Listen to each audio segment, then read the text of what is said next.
Esta mañana en Telematutino 11 contaremos con la participación de la doctora Reina Rosario. Ella es doctora en historia, es antropóloga, investigadora, resumiendo su amplio currículum. Le damos la bienvenida al programa. Doctora, un placer de que esté con nosotros en Telematutino 11. Para mí un gusto compartir con ustedes. Hace un tiempo, a través de un amigo, yo recibí este libro maravilloso de su autoría, que se llama Raíces de la Identidad Dominicana. Luego tuve la oportunidad de coincidir felizmente con ella en una actividad de participación ciudadana y me encantó la personalidad de esta mujer, auténtica, vivaz y bueno, yo creo que la primera pregunta, doctora Reina, es preguntarle ¿con cuál se identifica más usted? ¿Con cuál de los roles? Si como investigadora, si como antropóloga o si como historiadora.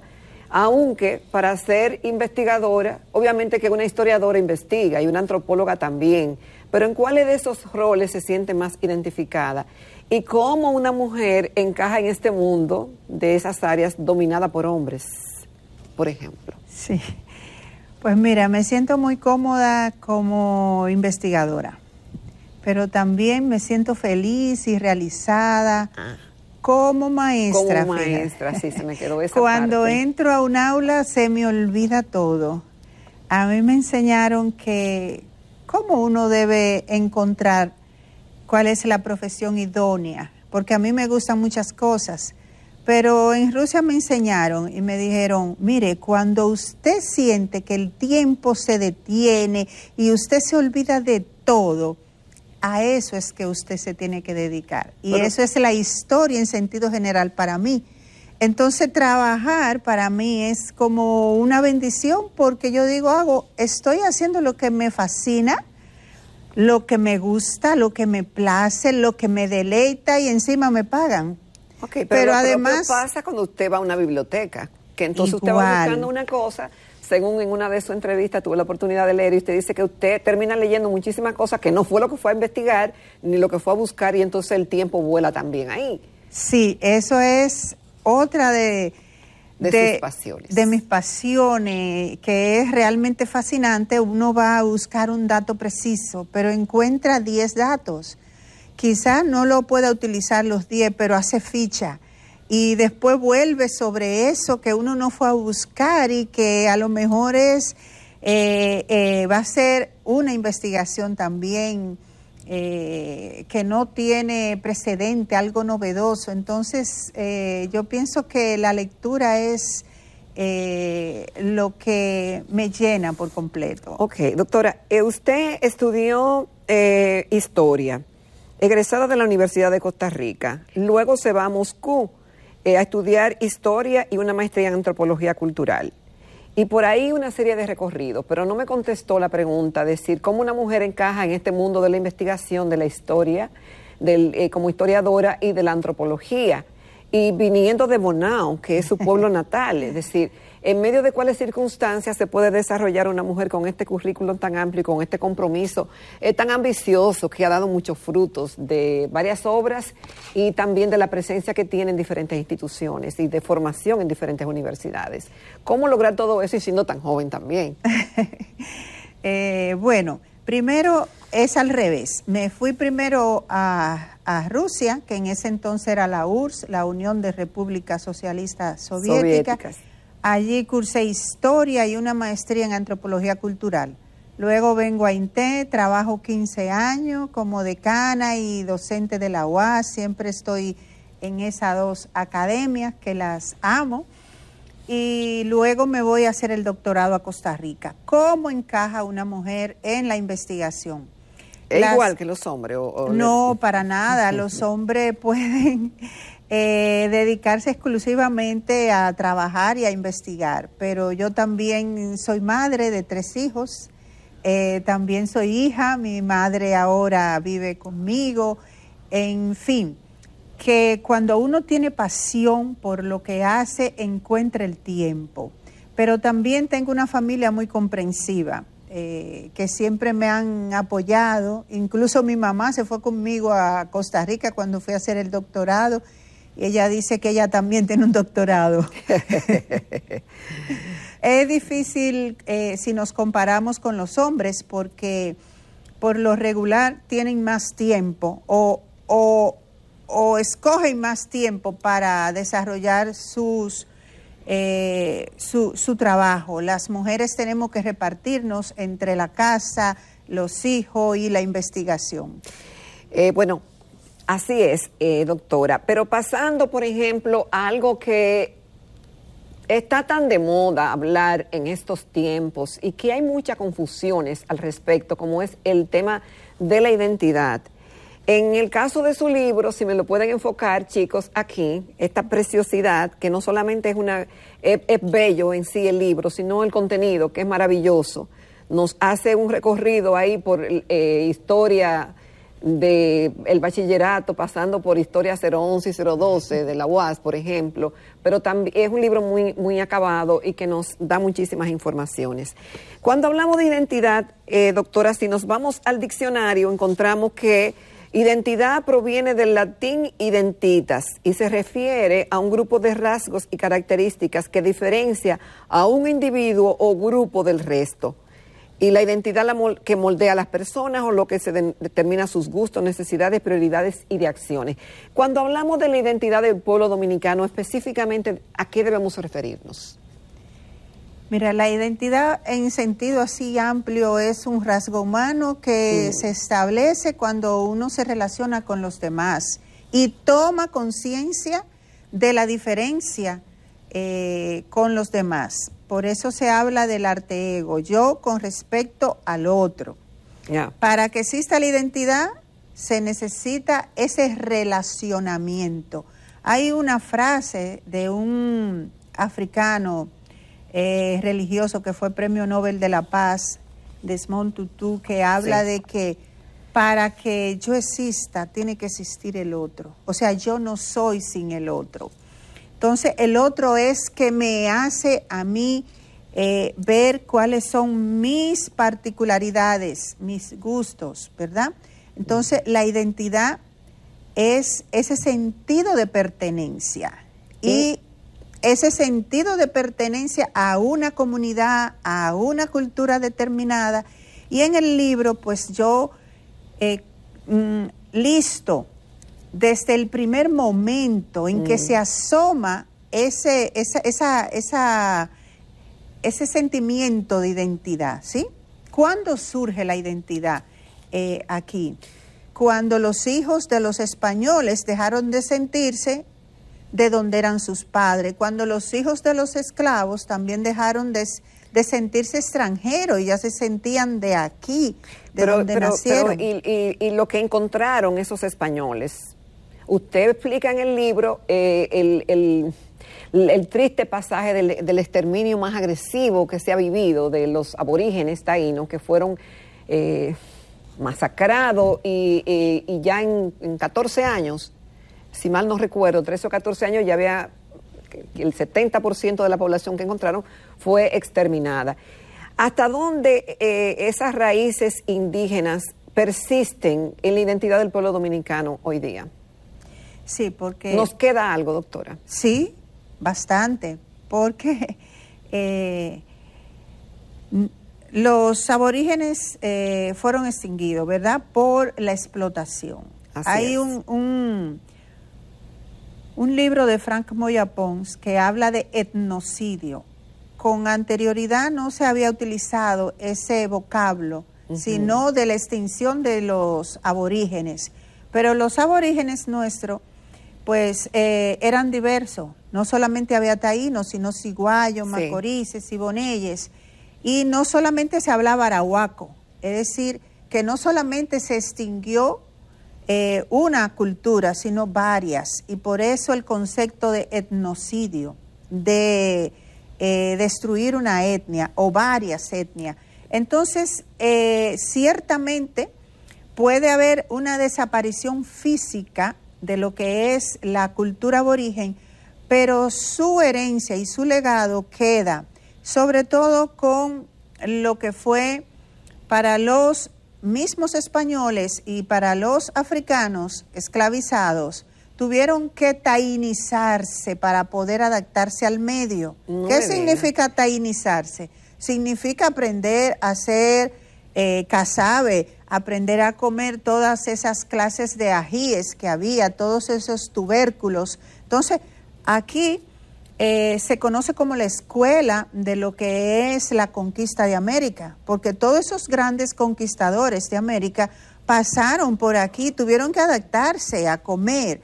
Incluso al casabe se le llama el pan de la conquista, porque además de nutritivo, pues es idóneo para mantenerse por mucho tiempo y mantiene su calidad nutritiva. Y entonces para esos viajes de exploraciones en toda Mesoamérica, ¿de qué cargaban la nave? De casabe. Es decir, que ellos aprendieron, al contrario a lo que muchas veces se entienden de que, bueno, que los aborígenes no sabían hacer nada, que en realidad por eso no sobrevivieron, pero lo que usted relata es distinto, sino que los españoles tuvieron que aprender de la cultura aborigen para sobrevivir y que la adaptarse. adaptaron. Bueno, y en su libro relata también muchas cosas que fueron exportadas al mundo a partir de ese descubrimiento, no de ese choque cultural, como usted dice que fue. Sí, un choque violento. Muy violento. Fíjense, cada pueblo, cada etnia construye todo lo que construye el ser humano. Eso es la cultura en sentido amplio, holístico, en sentido antropológico. Todo lo hecho por el ser humano es cultura. Okay. Hasta un simple raspador de piedra. Okay. Entonces los taínos, y cada cultura satisface sus necesidades materiales y espirituales. Los aborígenes nuestros tenían un mundo espiritual muy amplio, incluso el arte es el reflejo de ese desarrollo. Okay. ¿Qué nos queda de esa cultura aborigen que podemos ver al día de hoy, que decimos, bueno, y qué no quedaron de los aborígenes, además de algunos nombres, alguna comida? Pero si queremos ilustrar a los televidentes, o queremos hacerle ver que sí, que de nuestros aborígenes, de nuestros primeros pobladores, sí nos quedan cosas. Si pudiéramos resumir algunas de ellas y refrescarnos la memoria, doctora, ¿cuáles usted mencionaría? Puedo mencionar en cada área Vamos a ver. En el libro ahí hay 14 herencias que están vigentes en el día de hoy. El lenguaje es muy importante. Lo que se conoce como toponimia, los nombres de los lugares. Cuando nosotros vamos a viajar, está presente esa toponimia aborigen. Bonao es un nombre taíno, claro. Higüey, la mayoría claro. de los ríos tienen nombres taínos, pero también nuestra forma de alimentarnos. La mayoría de los tubérculos que tenemos, una cantidad de ajíes que se cultivaban, y la yuca, que es uno de los alimentos más básicos de la dieta dominicana. Y más sabroso. Y más sabroso. No es muy larga la historia de que el arroz sea como lo fundamental. En el siglo XVIII todavía la comida en la colonia era a base de lo que nosotros llamamos víveres, diversos, ¿verdad? Víveres con carne. Va a ser muy posterior la masificación así del arroz. Pero también en el universo como espiritual vamos a tener una presencia de los aborígenes. ¿Todavía el día de hoy? Pero claro que sí. En la religiosidad popular, en las creencias populares y en todo lo que es la cultura material. Fíjense que ahora estamos en plena época como de ese espíritu de la Navidad. Así es. Pero también está presente, fíjense que una de las formas que tenían los aborígenes nuestros de cocer los alimentos era como en puya. Comían yutía y atravesaban ese animal, lo ponían en una vara y lo sostenían. Pues así es que se hace el puerco en puya, que es una de las comidas tradicionales. También tenemos lo de la agricultura. la coa, por ejemplo, como instrumentos, también la forma de la siembra de los montones. Usted ha mencionado los alimentos autóctonos, qué bueno saber, señores, que todavía nos quedan esas herencias de lo que somos realmente. También de la artesanía y tejidos tenemos al día de hoy. Claro que el sí. Tabaco. El tabaco. Háblanos del tabaco. Ay, Dios mío. El tabaco, que hoy es un producto universal, pues es de aquí, y era utilizado por los aborígenes en ritos, ¿verdad? De aquí salió al mundo. O sea, del Caribe. Del Caribe. No puedo decir que solamente de la isla, que el nombre en arahuaco es Haití. Entonces, por eso mucha gente se confunde cuando en 1821, y aprovecho para decir que el 1 de diciembre celebramos lo que es el bicentenario de la primera independencia del pueblo dominicano, que fue la conformación del Estado Independiente de Haití Español por Núñez de Cáceres, el líder. Pues toda esa herencia nosotros la podemos ver, incluso cuando se le pone el nombre de Haití a ese primer Estado independiente de la República Dominicana, que nos hizo con esa independencia integrarnos a lo que es el concierto de los bicentenarios que se está celebrando en toda América Latina. Toda América Latina prácticamente tuvo sus independencias de 1810 a 1825, y nosotros entramos ahí en el 1821 con ese Estado independiente proclamado por Núñez de Cáceres. Así es. Bueno, yo no quiero, antes de ir a la pausa, dejar de mencionar, porque la agenda es amplia con esta distinguida invitada, de que nuestra lengua guarda justamente muchas palabras que nos recuerdan a nuestros aborígenes. Por ejemplo, Bao, Cibao, Jaina, Jimenoa, Macorís, Maguana, Manabao, Nivaje, Ocoa, Tireo, Yabacao, Yuna y Yuma, por ejemplo. También presente en la herbolaria dominicana. Ajá, y antes de la herbolaria, solamente con el vocabulario, sí, hay estudios que muestran que más de 70 palabras de origen arahuaco han pasado al inglés y unas cuantas al francés. Entonces, es el aporte de lo que es la lengua hacia lo que es el español, el castellano, ha sido también muy grande. Qué bueno. Y también varias, por ejemplo, del herbolario taíno en la medicina popular dominicana. Todavía hay una gran cantidad que se sigue usando. Entre ellas está la manzanilla, la coba todavía existe, doctora, que se usaba como alucinógeno.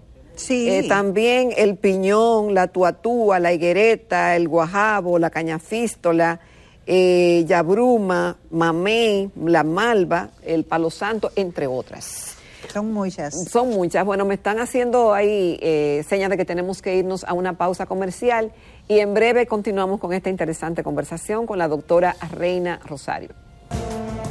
Continuamos esta mañana en Telematutino 11 conversando con la doctora Reina Rosario. Ella es investigadora, antropóloga e historiadora. Doctora, en su libro Raíces usted refiere que fuimos de los pocos países que celebramos el 5º centenario, cuando usted bien decía que fue un choque violento entre dos culturas o más culturas. ¿Esta celebración obedeció deliberadamente a ignorancia que tenemos de nuestra historia, por ejemplo? ¿Un desconocimiento de qué realmente lo que pasó? ¿O a qué usted le atribuye de que ilustrados incluso hacían una celebración de lo que debió ser una manifestación hasta de dolor y de luto en esa fecha? Como fue en muchos países de América Latina. Exacto. Fíjense, haciendo así como un contexto para que se comprenda mejor cómo se dio este 5º centenario. Hace un momentito hablaba sobre las independencias de América Latina, que fue un duro choque para lo que el colonialismo español. Entonces, cuando se cumplió el 4º centenario, los españoles querían acercarse el Estado español, ¿verdad?, a América Latina y un poco borrar la leyenda que ellos le llaman negra, pero que es la realidad. Y hicieron una celebración porque entendían que desde el punto de vista económico América Latina es como el mercado idóneo para España. Entonces, a partir de ese cuarto centenario, se toma como la figura de Cristóbal Colón como un símbolo y empieza a partir después de ese cuarto centenario en varios países de América, incluso en Estados Unidos, se empieza a celebrar el Día de Colón y en América Latina el Día de la Raza. Pero para el quinto centenario la cuestión fue completamente diferente. Ay, porque Dios, sí. Los pueblos aborígenes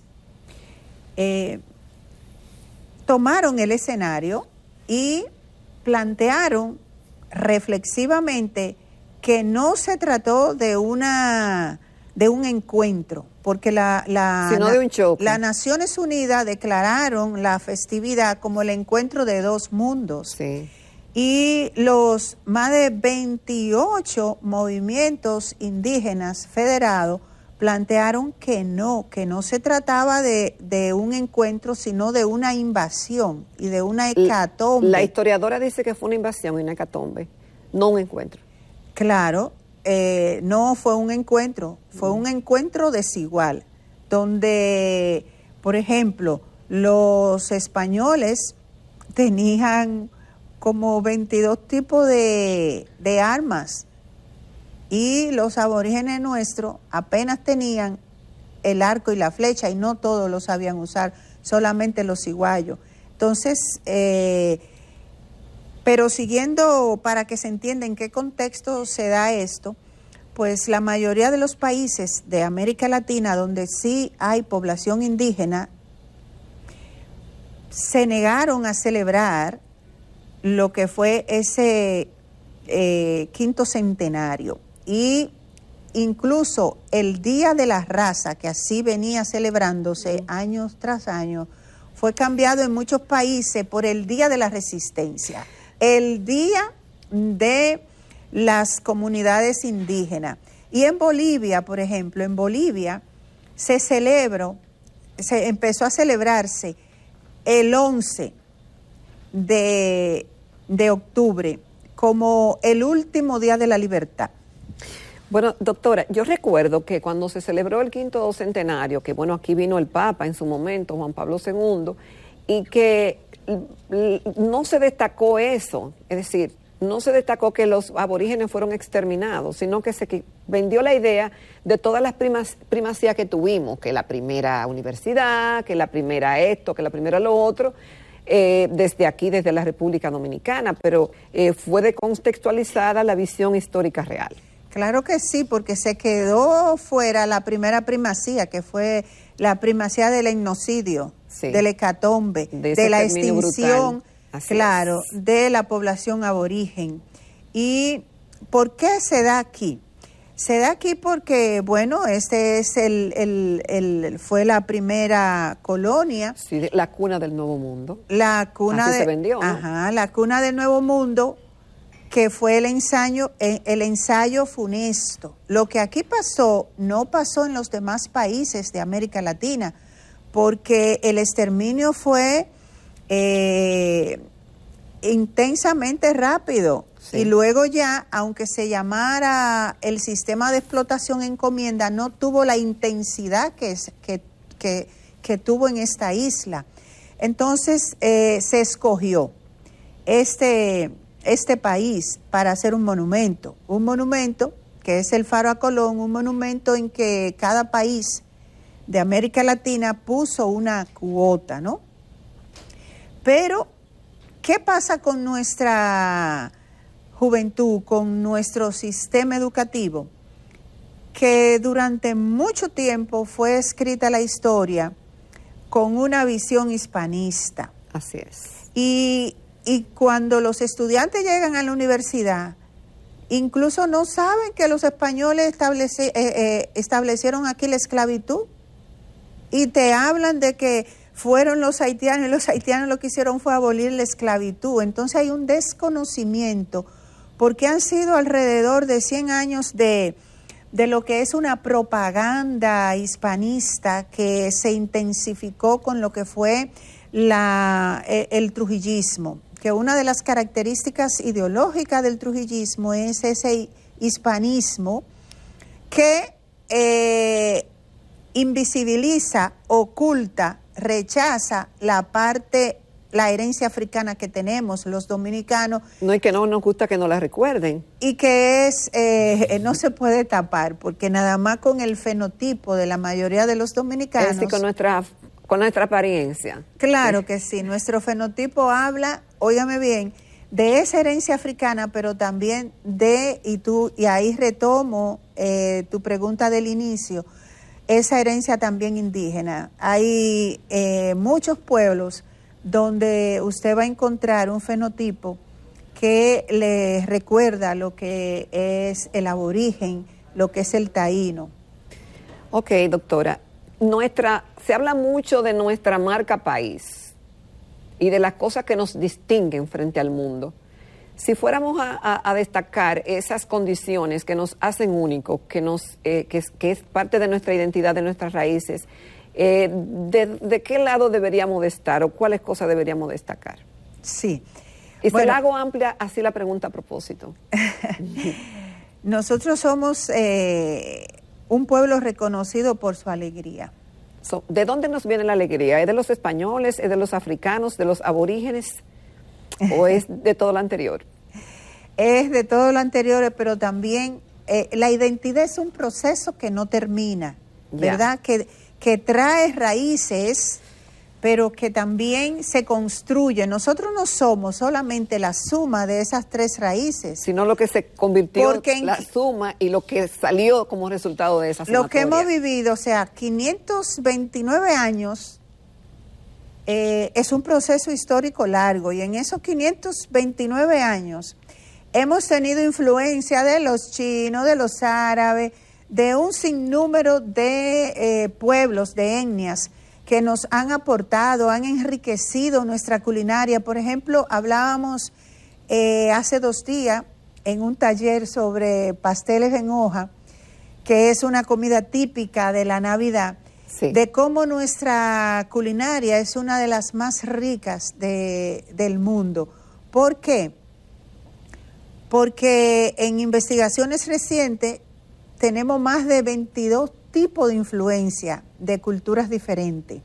Entonces, es algo que nos muestra cómo los dominicanos estamos hibridados. Somos únicos con esa mezcla, ¿no? Ajá, somos el resultado de un sincretismo. Somos el segundo país más mezclado de América Latina. Somos mestizos nosotros, doctora, o indio, que usted explica muy bien en el libro, pero compártanos su criterio al respecto. Si no somos blancos, no somos negros, somos como en el medio. Somos un pueblo de mulatos. Mulatos. En un 80% hay un 5% de blanco, un 3% de 5% de negros y 3% de blancos. ¿Por qué rechazamos al negro? Incluso el mismo negro dominicano rechaza al negro. ¿Por qué?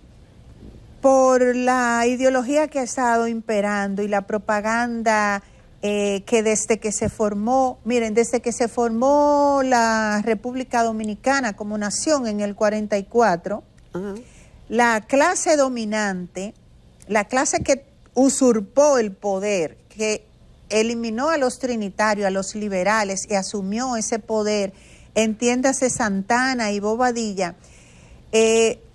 Un Estado que se forma necesita un referente para diferenciarse del otro, en este caso de Haití, y se escogió erróneamente lo que es la raza. ¿Y por qué erróneamente?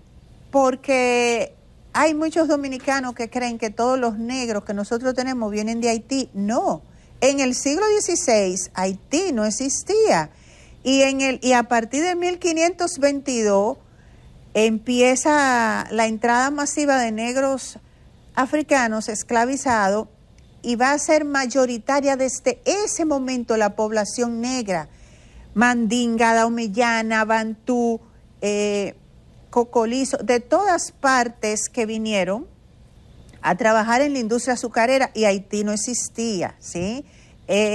Hago esa aclaración porque en las aulas y donde quiera que uno habla de este tema, está el prejuicio de que todos los negros son haitianos.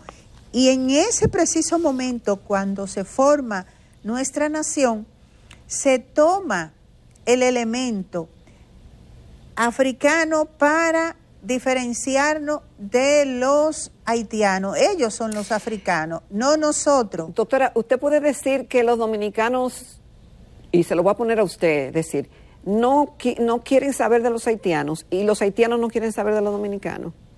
Mira, ¿o hay una animadversión real? No es tanto así. En las zonas de contacto, usted se va a la frontera y eso no es así. Ahí hay fraternidad, ¿sí? Incluso mi tesis del 89, yo estudié los efectos etnodemográficos de la inmigración haitiana en la República Dominicana. Y en la zona de contacto incluso estaban haciendo una nueva etnia, que un nuevo lenguaje estaba surgiendo. ¿Cuál? ¿El creol? No, que tenía elementos del español dominicano y del criol, pero criol. Eso fue antes de los 90. En el 90 cambia el perfil de la inmigración haitiana en la República Dominicana porque se masifica y se diversifica. Ya no es, con anterioridad la inmigración era rural, era a la industria azucarera, típico de cuando los norteamericanos motivaron e iniciaron masivamente esa inmigración. Pero luego del 90 el perfil cambia, porque llegan mujeres, ¿verdad? Llegan trabajadores urbanos y entonces se ve en la ciudad, en la construcción. Pero hay una hostilidad, doctora, ¿cierto? No, sí, ¿o hay mediática esa hostilidad de un pueblo hacia el otro, tanto de los haitianos hacia los dominicanos y de los dominicanos hacia los haitianos?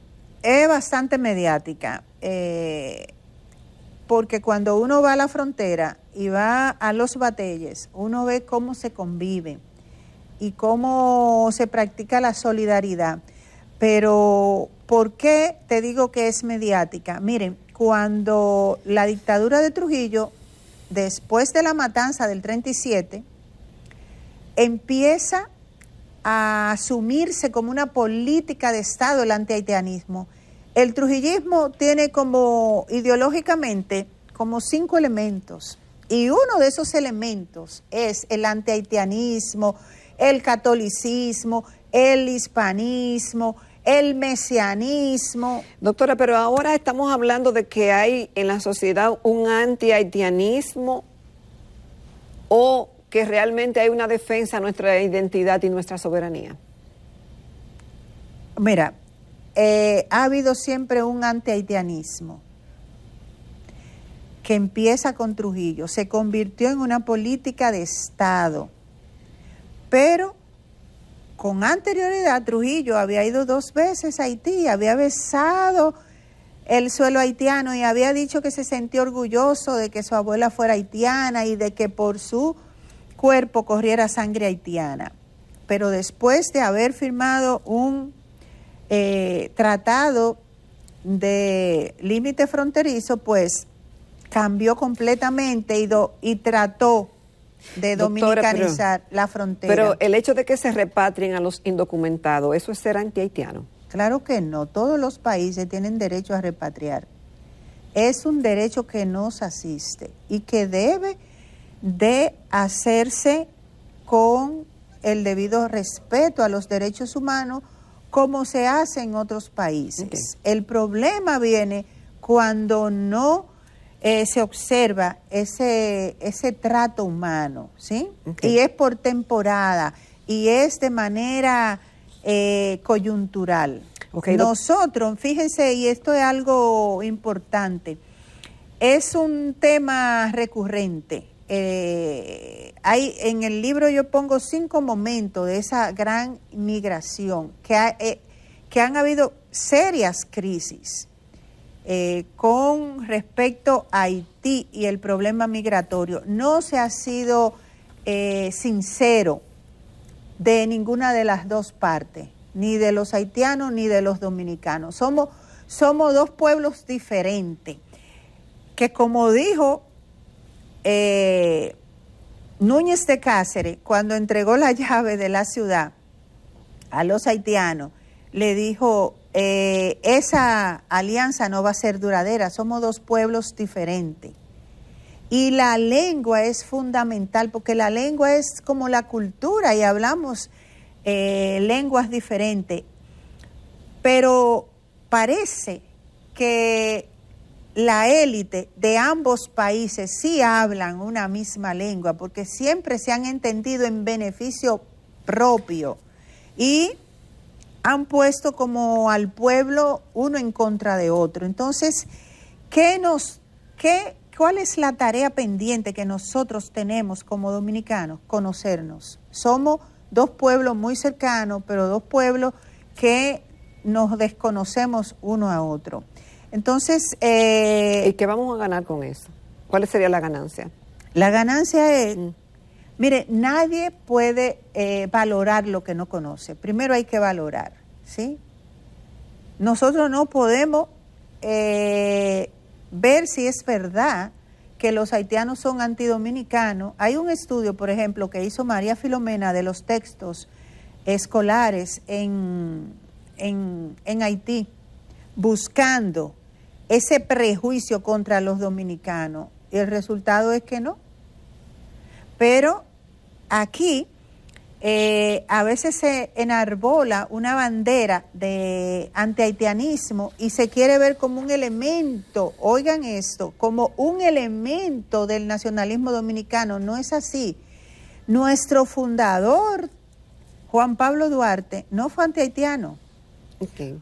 Duarte, que nos legó la República, admiró al pueblo haitiano y lo dejó clarito y dijo, yo admiro al pueblo haitiano porque luchó contra un imperio por su libertad. Pero Juan Pablo Duarte dijo también, si ellos pudieron construir su república, nosotros también podemos. Es decir, en Duarte no hay prejuicio antihaitiano, en Duarte no hay odio, en Duarte lo que hay es conciencia, y basó nuestra lucha de que nosotros éramos maduros como pueblo para ser independiente. Okay. Doctora, muchas preguntas y poco tiempo. Lo que se habla ahora de marca país, ¿cuáles elementos a destacar? En la música, merengue o bachata, por ejemplo, dembow, que es una realidad. ¿Cuáles, y por poner un caso, en el caso de la música, pero cuáles otros elementos nosotros pudiéramos decir que son nuestra marca país? Yo digo que cada dominicano fuera es una marca país. Cada dominicano fuera es una marca país. ¿Por qué? Porque, fíjense, recientemente en un viaje a Italia, nosotros nos encontramos que allá en Roma, hay grupo de danza dominicana donde se baila merengue, bachata, y en Venecia también, una casa de la cultura dominicana, donde se le enseña a muchísimos europeos y latinoamericanos a bailar guloya. No me diga. Guloya, ahí estuvimos hablando sobre esa herencia y sobre esa subcultura de la República Dominicana que componen los guloyas.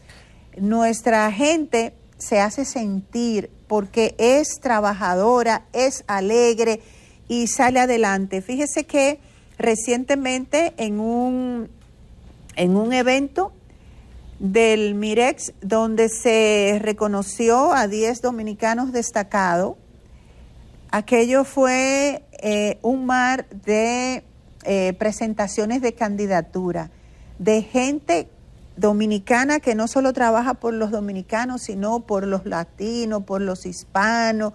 Entonces, los dominicanos, donde quiera que llegan, irradian alegría, pero también fraternidad. Okay. Y ahora que estamos en Navidad, la Navidad también trae unos valores particulares y es como esa unión familiar. ¿Eso es parte de nuestra identidad, la forma en que celebramos la Navidad? Pues claro que sí. Ese encuentro familiar, ese ambiente que está por encima de todo y en todas las clases sociales, eso nos hace únicos en esta Pero época. claro que sí, por eso los dominicanos vienen a compartir, porque hay esa magia, ese espíritu de la Navidad que nos hace reunirnos en familia, pero también eso trae como una atmósfera de uno limar aspereza, de uno perdonar al otro, de uno también hacer como un servicio. Como un borrón y cuenta nueva. Un borrón y cuenta nueva. Hay dinámicas que se hacen en muchas familias. Por ejemplo, en mi familia todo el mundo tiene que decir lo que logró, sus propósitos. Ay, qué chulo. Y también ahí uno hace reconocimiento de público de qué va a cambiar y qué va a continuar. ¿A qué se compromete? A qué se compromete. Pero las Navidades dominicanas son sumamente festivas y hay música emblemática que uno creció escuchando. Por ejemplo, pensar en Navidad, pensar en Llegó Juanita, o en los... O la zarandela. O la zarandela, o el conjunto Quisqueya. Así es. Bueno, doctora, ya no tenemos más tiempo, pero ha sido muy gratificante esta conversación donde usted nos ha recordado en su justa dimensión, por su condición de historiadora y de investigadora, de dónde venimos, qué conservamos, de dónde venimos, aclarar algunas distorsiones que se tienen de lo que somos como país y terminar con esa reflexión, con lo que hace su familia, compartir ese testimonio, porque es replicable en esta época de Navidad y de fin de año. Muchísimas gracias por habernos prestigiado con su participación en Telematutino 11. Gracias a ti por la invitación. Y yo espero que sean muchas las veces que podamos tener la oportunidad de juntarnos y conversar de temas tan importantes como lo que hemos abordado. Gracias y continuamos con Telematutino 11.